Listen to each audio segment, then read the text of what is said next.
What's up everyone, welcome back to the Durbin Compound. If you haven't met me already, my name is Devin Durbin. So today we're going to go over how to build a pegboard. So usually you use a pegboard organizer for all kinds of stuff. Some people like it over their benches, whatever you want to do with it. If you're looking at making a pegboard, you have found this video. So the first thing I start off with is I go to my big box store, my lumber yard, or wherever you go, and I get some 1x furring strips. So these don't have to be pretty, these can be all nasty and it doesn't matter.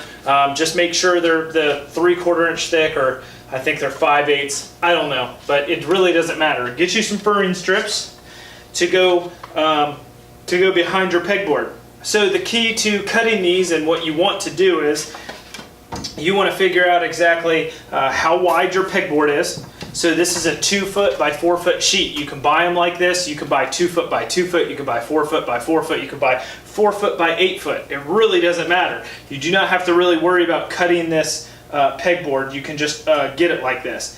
So I've cut my one furring strip as long as I need it to put a furring strip on each side of my pegboard. If you see how I did that there.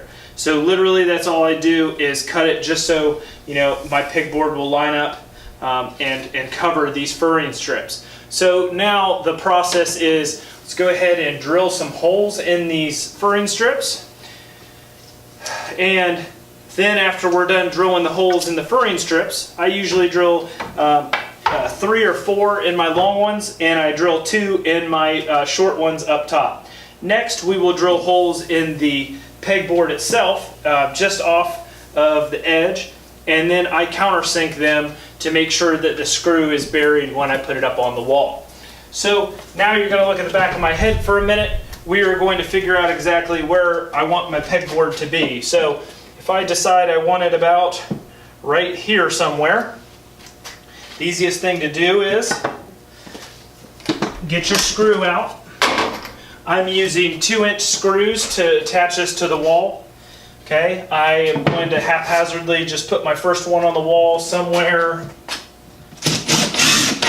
about right there. Okay, furring strip number 1. Okay, now all I do from there is, sorry, a little cut in the video there. I wasn't prepared with my level, so I want to make sure that my furring strip is level on the wall, and make sure it's straight up and down. And we're going to put some more screws in it.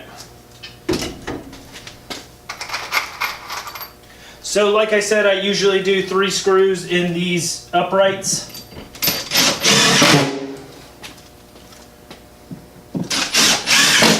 Alright, after I've done that, now it's time to put in our side piece here.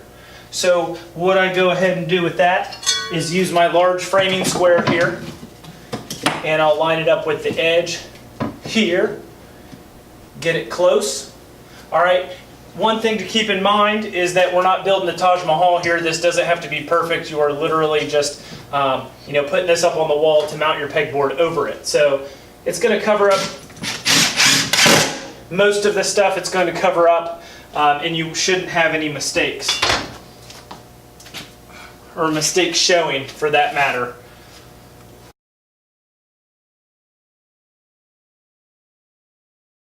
Alright, now that we have our pretty little frame up on the wall, now we can go ahead and hang our pegboard.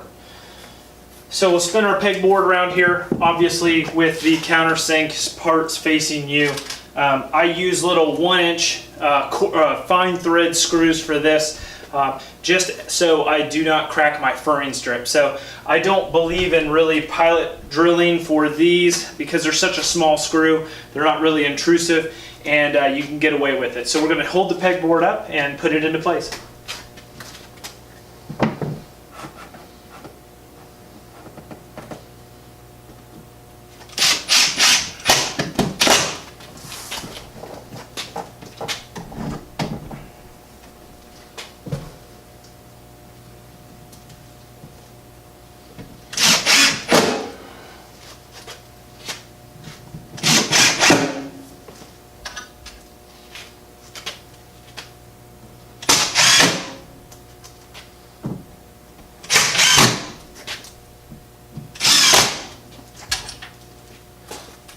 Now I put multiple screws in here on the side just to kind of support my pegboard a little better than just a couple, just 2 or 3 screws. So now that I've got my pegboard, you can usually pick up a pegboard assortment kit at any big box store. And let's go ahead and hang some things up. So go ahead and hang my frame up. All right, that's probably not the best tool for, or the best hook for that. So let's try something like this guy right here. Boom, all right, I like it. Now let's go ahead and hang our level up here.